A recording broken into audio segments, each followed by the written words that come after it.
Recording, you can start.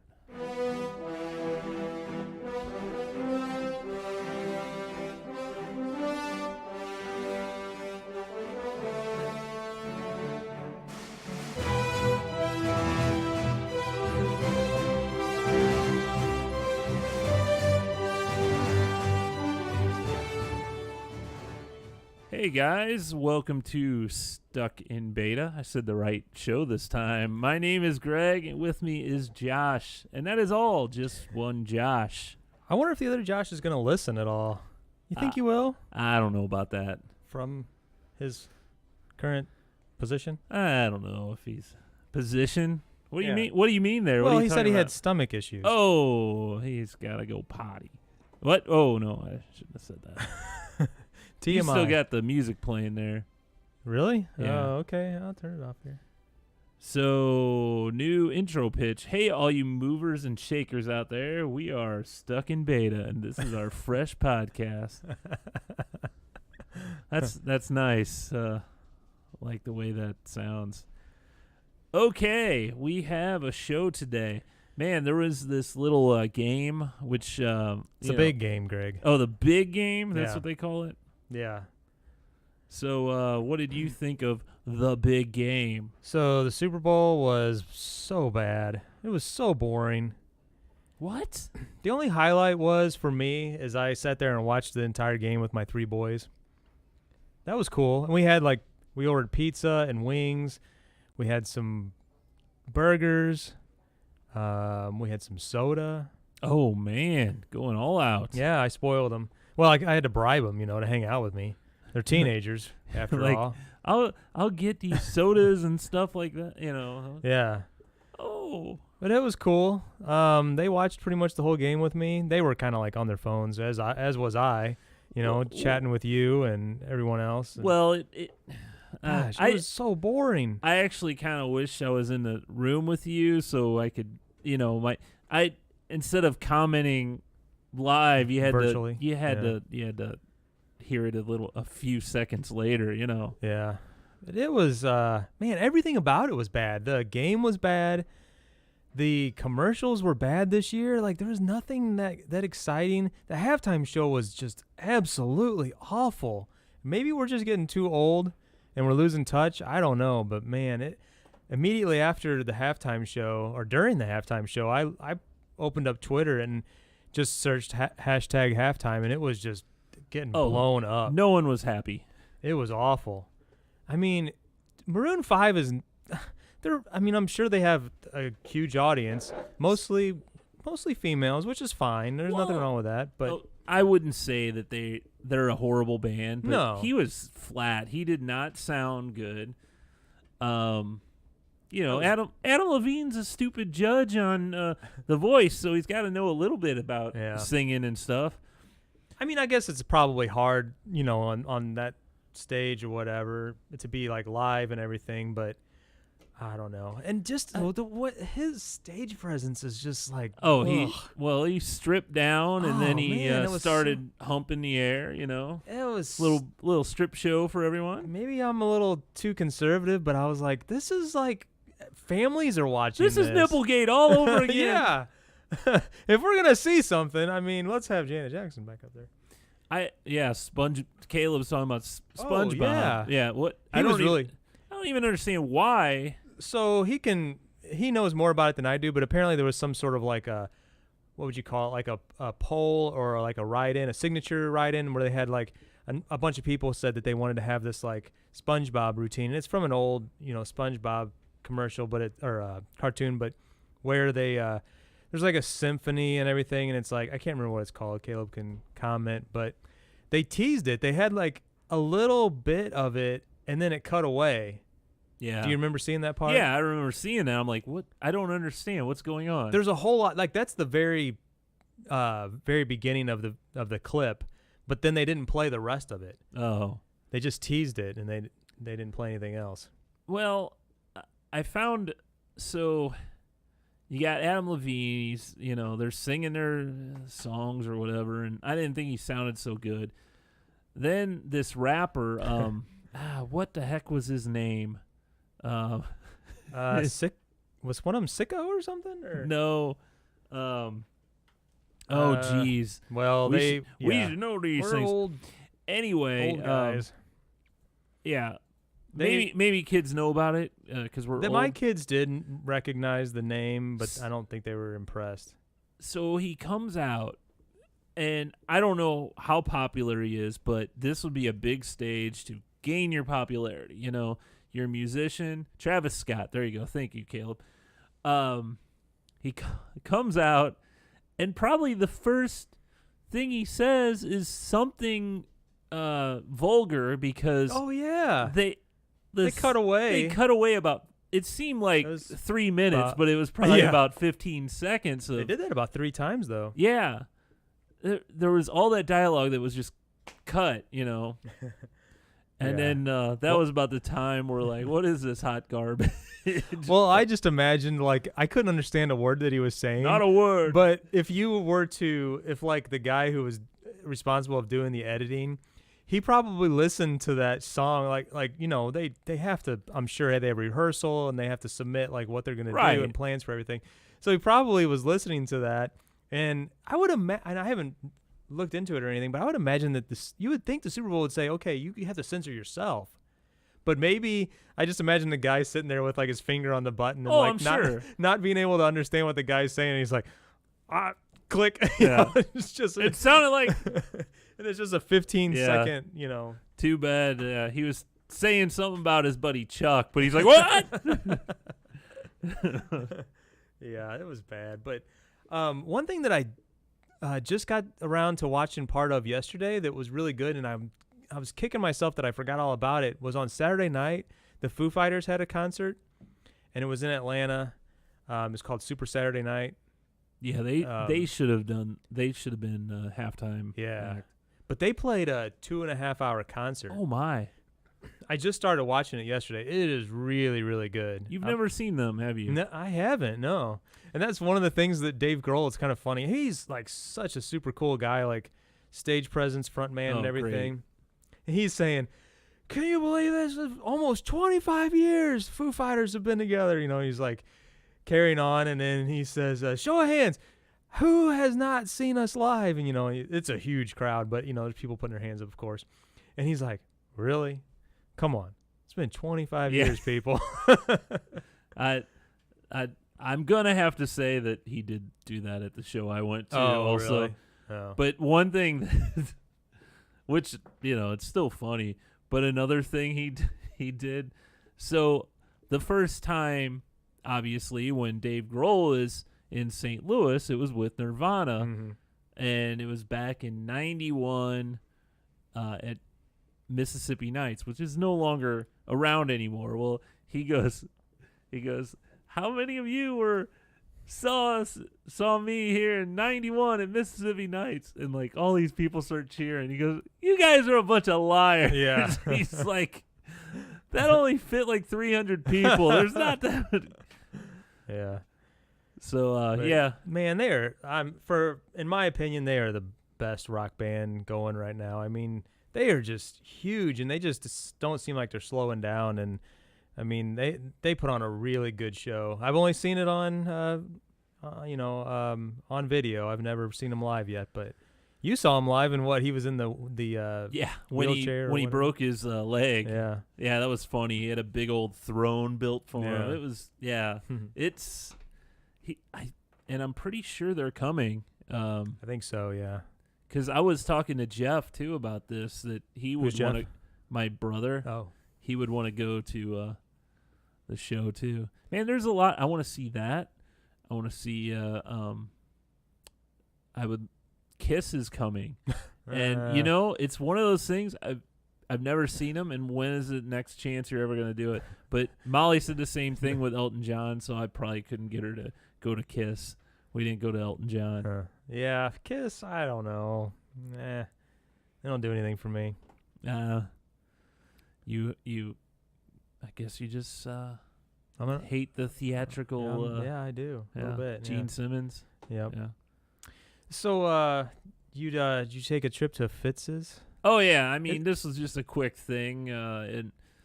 We got to Fitz's is a local root beer established. Well, they make a root beer like sodas. They have a bunch of different craft sodas. They call them all craft sodas if they're not made by Coke or Pepsi. Sure. So Dr. Pepper is a craft soda then. Well, okay.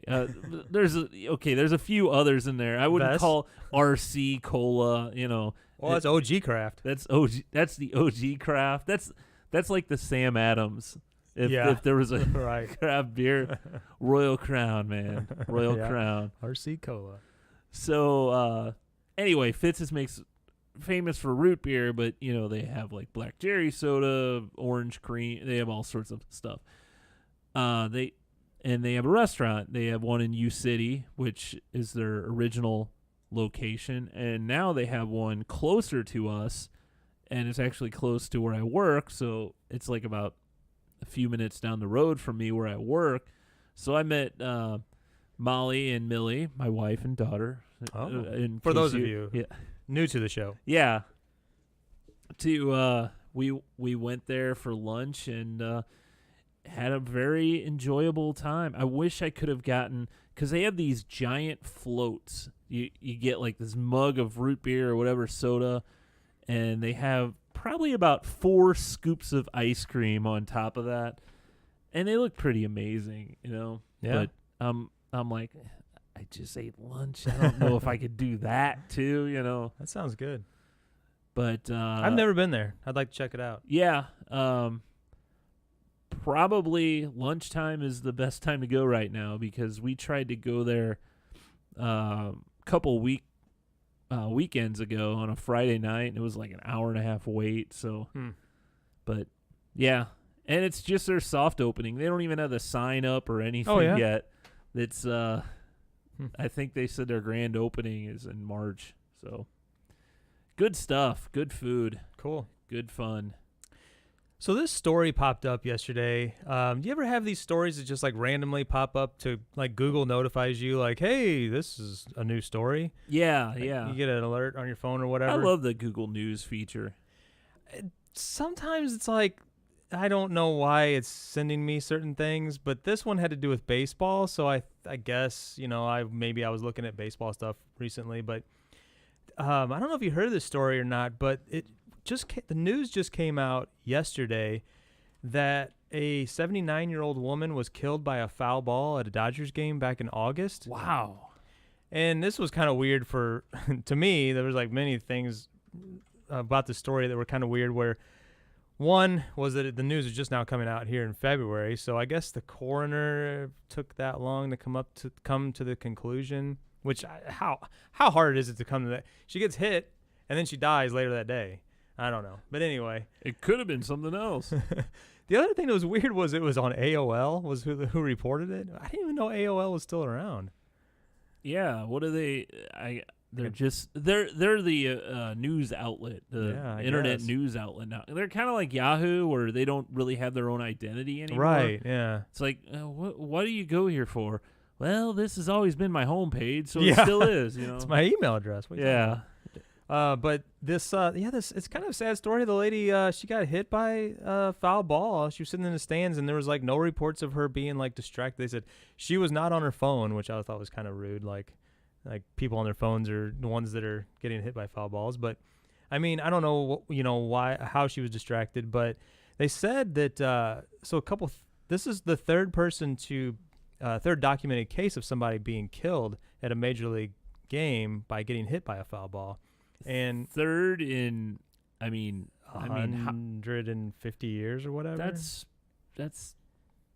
really very low. But this is the first case in 50 years. The other two, one was in 1943 and one was in 1970. So yeah, I guess. Well, I know. Didn't they extend the net, the back? Yeah.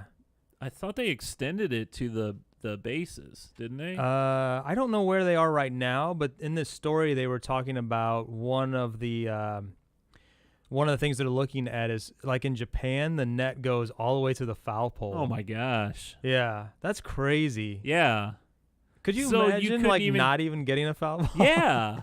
I mean, unless it's like a really high pop up that's slowly. coming down on the other side. I guess that's the only possibility. But line drive foul balls wouldn't be a. Have you ever caught a foul ball No. or any kind of? No. There was that one at that little minor league park or farm league team that. I mean, there's barely anyone there, but. Did you get that one? Yeah, I got that one. You had Remember when you made fun of me for waiting in line? Yeah. I waited in line to get an autograph. We of have a a guy. picture of that Yeah. somewhere. Because it's all like about 8-year-olds. 8-year-olds, and then you see me. Yeah.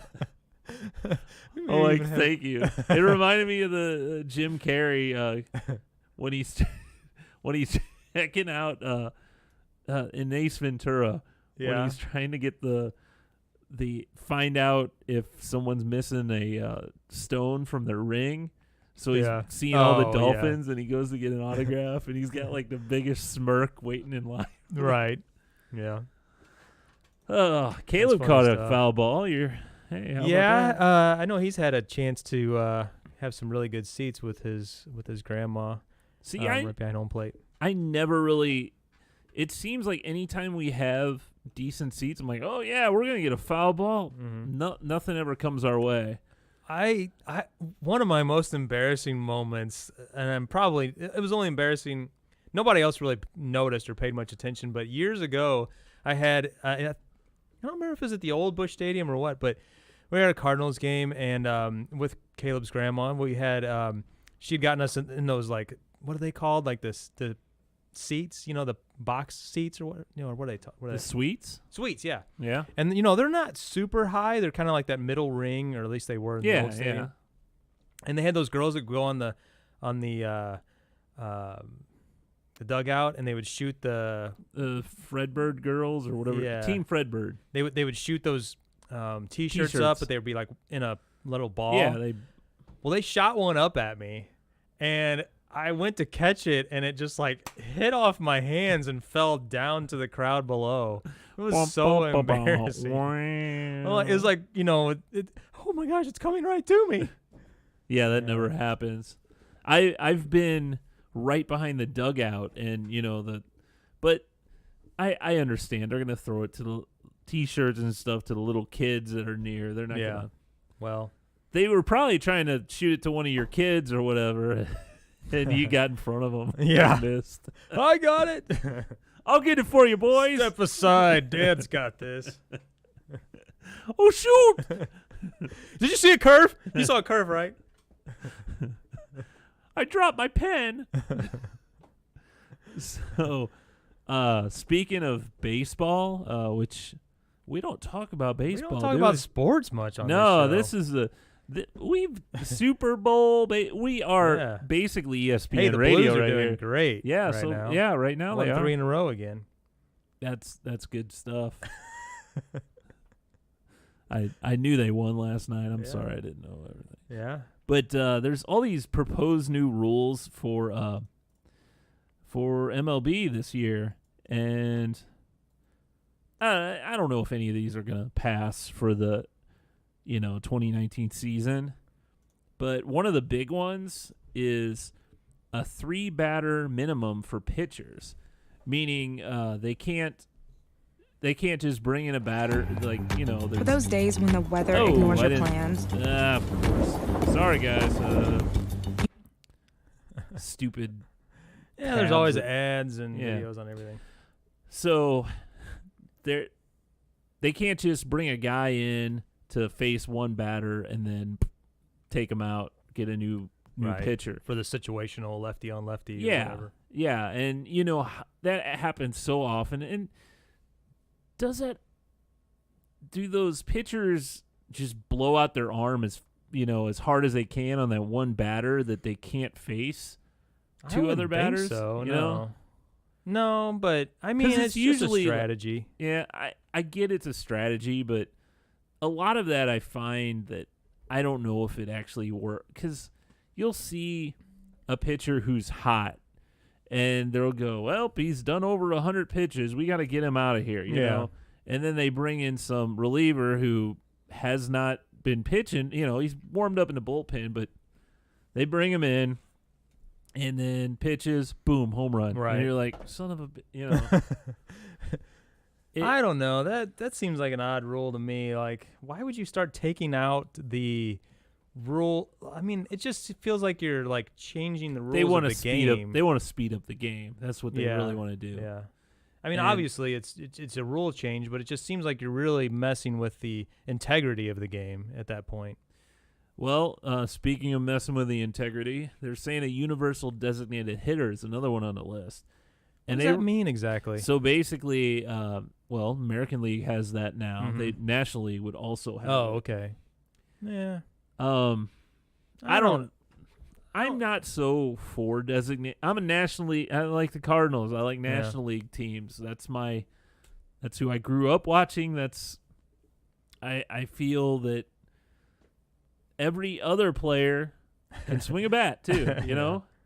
Why can't a pitcher, Well, it changes the strategy of the game, in the National League when you know that you have like the bottom of the order coming up and it's normally like your 7, 8, 9 hitters are kind of a weak spot. So you can kind of, when you're getting into that part of the lineup from a defensive standpoint, you can know what to do with your pitchers and your defenders and things like that. But, that's another reason why they take out a pitcher. So sure, they know, okay, we can put in a pinch hitter for him, and then we'll throw the next inning. He'll be at the bottom of the lineup for this. I don't know. It's I'm not. I don't have a strong opinion one way or the other with that. Well, you got to have an opinion. Oh, this is opinion radio. No, I was just quoting Pulp Fiction where he said, "You got to have an opinion," and he blew his head off. Oh, that's not what's coming, is it? No. Let's see. Some of the other things. Single trade deadline before the All-Star break. 20-second pitch clock. Expansion of rosters to 26 men with 12 pitcher maximum. And what else? Draft advantages for winning teams and penalties for losing teams. Boy, that's rough. That's like the opposite of every other. Usually you get better draft picks when you... Yeah, like in football, I mean, you get the worst team gets the first draft pick. Yeah, because they obviously suck. They need it the most, That is interesting, though. Like that's an additional reward for doing well. Study to lower the mound and a rule that would allow 2 sport amateurs to sign major league contracts. I don't know. Yeah, that's interesting, though. Yeah, we'll see if anything comes to that. Probably not. Let me finish up our sports segment. Talk. Have you heard of the AAF? I have not. So it is. Let me actually figure out what that. I forgot what it means. I think it's an alliance. Let me figure it out. Alliance of American Football. It's another football league really they have going on that actually starts this weekend. Oh, yeah? Saturday and Sunday they have games. The closest team to us is Memphis, the Memphis Express. But there's 8 teams in the league, so it's not a big league or whatever. And I don't know. It's their first year, so we'll see what it looks like. Any news on like what kind of players are there? I mean, are these possibly like NFL caliber players? I'm hoping so. I think that it's a lot of let's see, what do we got? I wonder if they're I wonder what their rules are. Are they pretty much the same as the NFL? Well, you're asking me a lot of questions. You didn't really research. I didn't research a lot. Maybe I'll have more for you on the next episode. But are games available anywhere? Can you see them streaming? CBS. Really? They're going to be on. Oh wow. CBS on Saturday and Sunday. No kidding. That sounds pretty cool. So the thing is, they're next year the XFL. Yeah. St. Louis is getting a team, and it's gonna start right after the Super Bowl. Yeah. So around the same time. So if this league is successful, we'll have like 2 football teams simultaneously playing. So I wonder if I'm sure some channel, if someone picked up this, someone will pick up the XFL. But that's pretty cool. There you go, more football. Yeah. I'm interested because I don't know all the rules. I'll have to watch a game to see what's going on. Well, it's kind of like rooting for the little guy, and also like, we've been kind of burned by the NFL, so it's interesting. I like seeing another team or another league. Yeah, it's interesting from that perspective because although I did root for the Rams this past Sunday. Oh, look what that got you. Yeah, they broke my heart again. Oh, I guess. Man, we are all sports heavy. Did you watch the video before the show there is this video online of the Rams returning home from the Super Bowl. You see like 5 buses or something coming home, and the amount of fans to greet them. I just wonder if it was totally 4. like. There's 4 fans there. One and a cameraman there too. Yeah, I don't know how legit it is, but you listen to the video. There's not like any more sound. That's true. I mean, it could easily have been doctored because it's just a video from like a phone. It looks like somebody could have been like in the back, behind the huge rest of the crowd could have been behind the person shooting it would the video. be. I don't know why anyone wouldn't be up where the other people were though. Yeah, I know. It was that was funny. Yeah. You did it. Yeah. Good job, boys. Yeah. Oh, well, they lost, so maybe that was it. If they would have won, big crowd. I guess that's true. I mean, I guess I wouldn't have thought of, going to greet a team home after a big loss. Well, there was a follow-up video down below. There was a few comments down below on Twitter, and it showed a huge crowd of people waiting at the airport for the Buffalo Bills to come home after they had lost the Super Bowl 4 times in a row. Yeah, I don't know which year it was, but it was a huge crowd. It may have the crowd may have dwindled each year.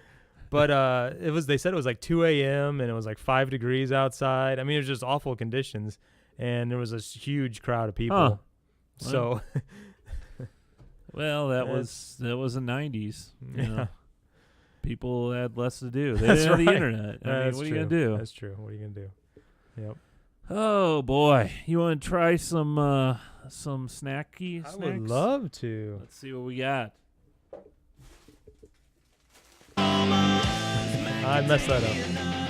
It's all right. People get the gist of it. Oh, messed it up again. Man, you're fired from our soundboard guy audio isn't guy here today. So I thought these sounded interesting because there is another thing that I was trying to find and I couldn't find them anywhere. So I'll just leave that in the bank and get that some other time. But this, since it is Valentine's Day coming up Next Thursday, these are a Valentine-themed Hershey Kiss. They are Lava Cake Kisses. So that means that they have liquid on the inside? Oh, lava. Hot lava? So, have you ever had lava cake? I think so. You think so? Yeah. Where, you break into it and it's got the... the it's liquid. It's almost like uncooked cake. Yeah. On the inside, yeah. It's actually one of my favorite. It's delicious. So I just opened up 2 of these, and it looks like the tip on them is how they enter the lava because it's kind of broken off and hollow. I don't like have that. No. Oh, okay. So here's there's my tip.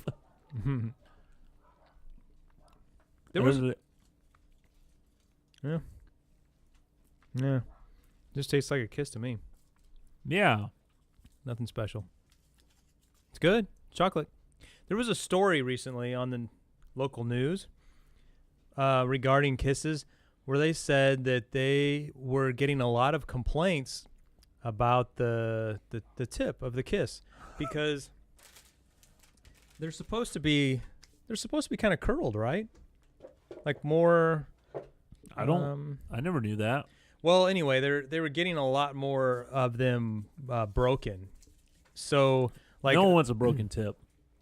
There was a local bakery that they had interviewed, and they were saying that the quality of the like cookies and things that they put the kisses in was like suffering because of the quality of the kisses. Like, they just didn't look good. They looked like a lot of them were busted, and they just didn't have a good appearance.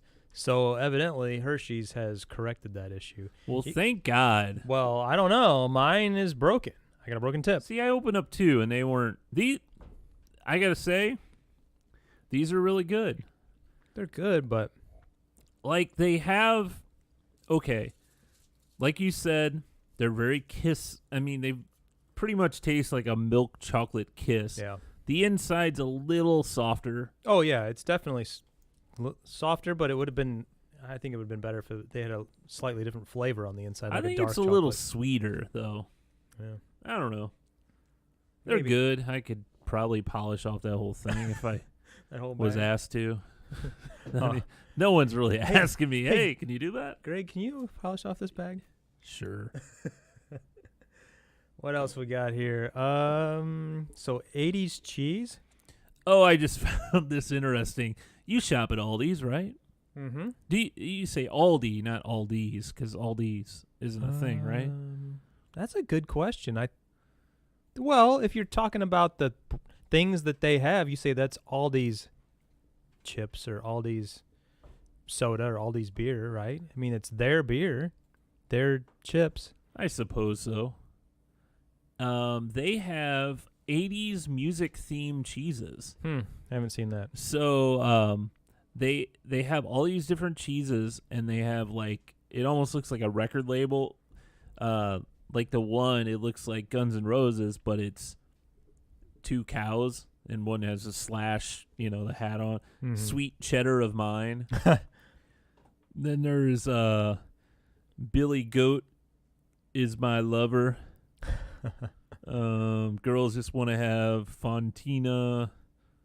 Total Eclipse of the Havarti. Pour Some Gouda on Me. So why are they doing this? Wake Me Up Before You Goat. I have no idea why they're doing it. It's like specialty cheeses that are $3.49 each. Fancy cheeses for discounted prices and give you a little taste of the 80s. That's fun. That is fun. I like fun stuff. I do love Aldi and Aldi's. Yeah, but you don't go to this. Speaking of which, my lovely wife does most of that, and she's been gone this whole week. Oh yeah, how's that going? Oh, dude, being a single parent is not easy. Well, your youngest is 12, so 13. 13, that's right. Oldest is 13. 19. Yeah, I mean they're relatively self-sufficient, but just like all the things you do as a couple, like all the things that you never do. That no, now you have no, I will defend myself. I am very helpful. I mean, she does do the grocery shopping, which she did that before she left. But getting up in the mornings, you have your routine. Like we'll get up, we exercise, we go upstairs.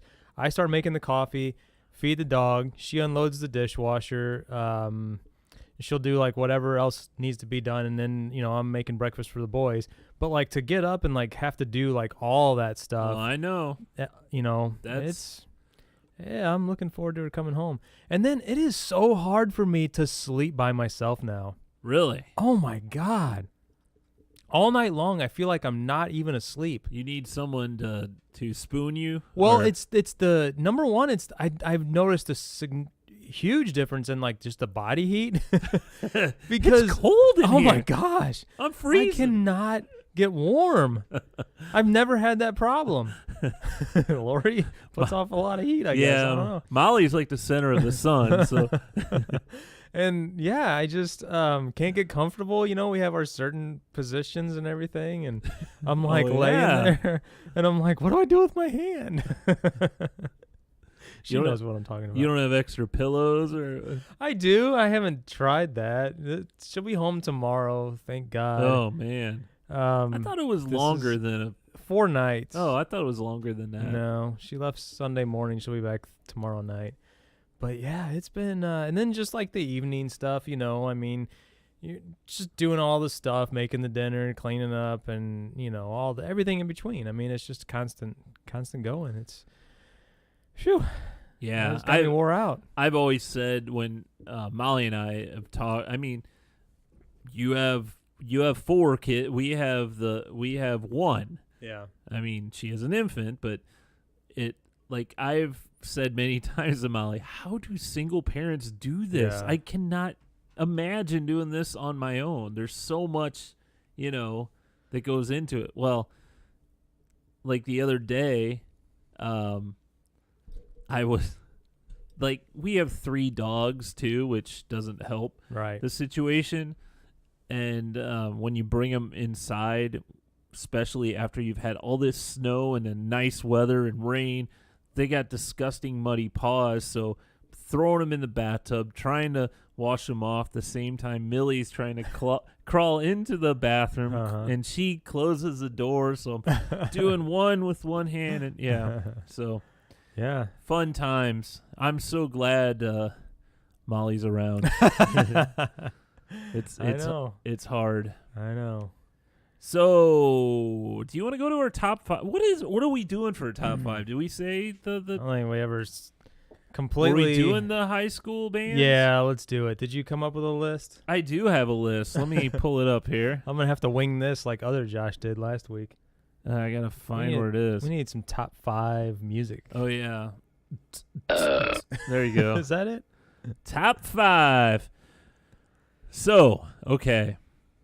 Top 5 bands that remind you of high school. Now, we went to high school in the early 90s, early to mid 90s. We graduated in 1995. So, I tried to think of this, and a lot of actual albums came to mind. Not like, okay, I'll say the band or what. So, my number 5 is actually Snoop Dogg.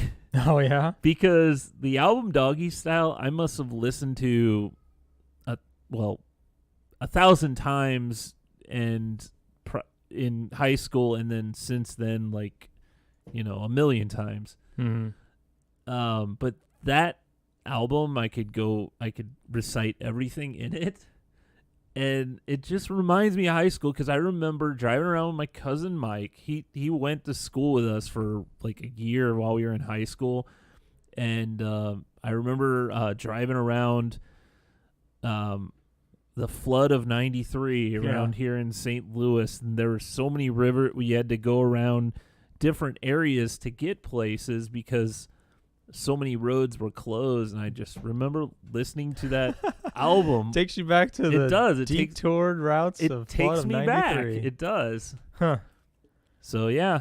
Gosh. Really, the only thing that truly stands out to me is Nirvana.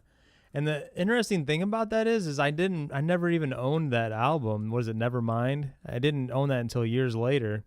Yeah, but that was earlier. That was like junior high. Yeah. I guess another one that it's not to continue with my top 5, but the other Nirvana album that I remember from like later years in high school was the that Unplugged album. Yeah. But you know, those really stand out to me for some reason. That was, and you know, that and Nirvana was like really whenever I kind of got introduced to like other kind of music. Right. Before then it was like country and, you know, whatever my parents listened to. And then, you know, so it was either classic rock or country was kind of what I listened to. And we've talked about this before where the 90s like had so many different styles of music. Well, I think high school is definitely where you kind of, I mean, for me, it was, well, I guess a little bit before that, Nirvana and all that, junior high, kind of branched me out to that, getting away from the top 40 type radio station, and then finding all this other music that was out there. And one of them that stuck out in high school was 311 actually. Yeah. I remember having the Grassroots album in high school, and one of the English classes I had, one of her assignments was to write a review on an album, like album is, Yeah. on a whatever you call it, album. Yeah, CD, I guess you still call it an album. Yeah. And 311 Grassroots was what I chose to do it on. And what year was that? Was that your senior year, or do you remember? it was either my junior or senior year. I can't remember which one it was. Because I remember whenever the 311, what's it called, the self-titled album came out. That was after, like, right after we graduated. Yeah, July 25th, 1995. I remember going with you to get it, and I was like, you were talking about the band. Blockbuster Music. Yeah, you were talking about the band, but I never really had heard of them or wasn't really that into it or whatever. It took me a while. I wasn't really that into music in high school, honestly. Once I get to my number one, I think you'll. I can see. You see my list. You probably have some of the same things on it. Yeah. Gosh, I don't know. I mean, yeah, I went through a weird, like, I really didn't get into music too much until like after high school, but I still had the guys that I worked with back in the day, and at Dairy Queen, we listened to a lot of country music. I don't know why. That's just what they listened to, and you kind of start to blend with the guys that you're closest to at the time. And they were all about my age, and they listened to like Clint Black and you probably don't even know Garth Brooks. Yeah, Garth Brooks, but I never had a Garth Brooks album that I can think of. So anytime I hear some of that old country music, it kind of, and it's not really old, I guess, but takes you back to those high school days.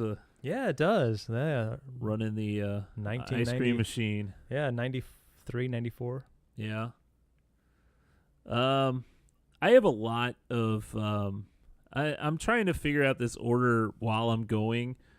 I guess I'll put number 3 as Green Day, because really the summer of 94, right before we were seniors in high school, was like the year that I discovered punk rock. and it was through, changed like, your life. Green Day was one of those bands that they started, they were something new, They didn't have all the guitar solos like every other band did. They just went boom right into it and go stop. That's it. Right. And so that was the gateway for you? Green Day was the gateway to I would say punk gateway, rock? and then in a few you'll hear my next one. Yeah. I kind of remember that a little bit. But yeah, I don't know, man. I'm drawing a blank. Honestly, high school wasn't great for me, and I don't have a whole lot of fond memories of like music associated with it. So you were in band. That probably kind of helped a little bit too. Really, I guess in high school, in my homeroom or whatever, there was a guy that, well, I knew him from band class too, but he's a skater, skateboarders all listen to the punk rock and all that. Yeah. And he was good about sharing tapes and CDs and stuff. He goes, "Oh, you got to check them out. You like them?" Cuz he always, like, I never listened to Korn, and he said, "Oh, they're horrible," or what. He didn't like Korn for some reason, but he liked, like, No Effects, which ended up being one of my favorite bands. He's like, "Oh, you gotta check them out. They're on this Punk-O-Rama soundtrack or whatever."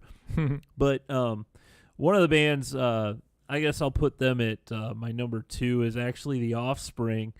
I could not read that from here, and that is, that should be up there for me. We actually went, I think it was our senior year in high school, went to a Offspring concert. That was my first concert. Yeah. Yeah, and they were, I thought it was awesome, and like I love their album Smash.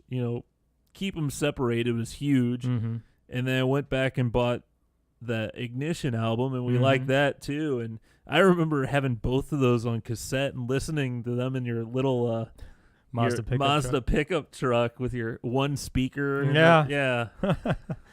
That's a good call. Yeah, that would have to be up there for me too, because just of that memory of going to that being our first real concert. And was it, man, there was 4 of us. Did we drive up there or did you drive up there? I drove. Okay. American Theater. It was at the American Theater. Not even around anymore. Me, Tim, and was it Tim and Jeremy? Yep. Jeremy Poole. Jeremy Poole, Tim Johnson. Yeah, they were neighbors of mine at the time, a couple years younger. Because remember at the time when I'd buy tickets, I'd go, oh, I want to see this show, and you'd go, oh, I'll go with you. And I go, do you think we could get some girls to go with us? And I'd always buy extra tickets, and usually we'd have spares. Yeah. And so they ended up being our dates. Yep. You know. Yeah. Number one, I guess for me, which the only reason I put them as number one is because they're kind of still really relevant now, is Weezer. The Blue album came out when we were in high school. It's funny that I had all these cassettes, which isn't even a thing anymore. Mm-hmm. Because the only reason I would buy them on cassettes is because I didn't have a CD player in the car. Later on, I bought that Discman, and then you had to plug in.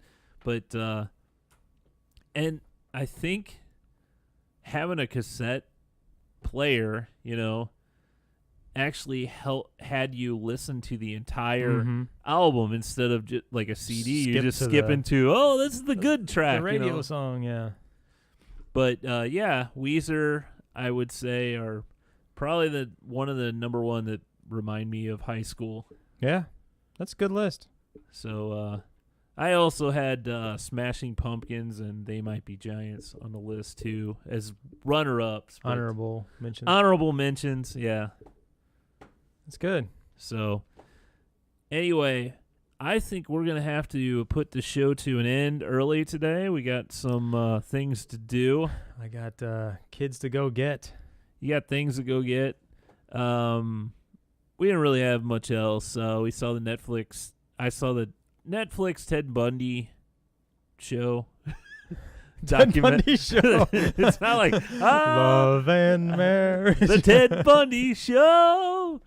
Woo! Yeah, Lori and Lexi have been watching that. I don't know much about it. Very interesting. If you don't know much about Ted Bundy, it's very interesting to hear about it. It's crazy, though. I'm just not really that interested in understanding serial killer. It's just not for me. I did watch that documentary on the Fire Festival. Have you seen that? I want to watch it. There's one on Hulu and there's one on Netflix. Really? Yeah. Huh. And I heard the Netflix one is way better than the Hulu one, but I watched the Netflix. I mean, like from the very beginning, you get interested in it, and I remember like just getting was that the right word? Glimpses of that story and what was going on at the time, back in, what was that, 2016, 2017, and just that what happened with that whole deal is it's just so crazy how you could get something to go that far and it just like falls apart. It sounds ridiculous on what the guy is such a jerk too. I mean, he's just such an arrogant, he just thinks he's just one of those guys that you would like, a typical like, just jerk that just thinks he's so full of himself, and like somehow he like creates this whole big thing with the what's the rapper, oh gosh, I don't know, he's got a loudmouth rapper that he's like T.I.? partners with. Shoot, I can't remember. Ja Rule. Oh, that's right. Yeah, and it's just so, everything about it leading up to it's just so obnoxious. It's worth watching. It's entertaining. Yeah, I'm gonna have to check that out. Well, anyway, I guess that's it. Check us out, stuckinbetapodcast.com. Go ahead, donate, get us some good snacks if you want us to try, or beer. You're just gonna have to tell. Well, I guess snacks you could ship us. Just email us if you want. We can But if you want us to get some sort of beer, we'll probably have to buy it. But that'd be awesome if you donated. Find us on all the socials and subscribe everywhere. We will see you next time. Later.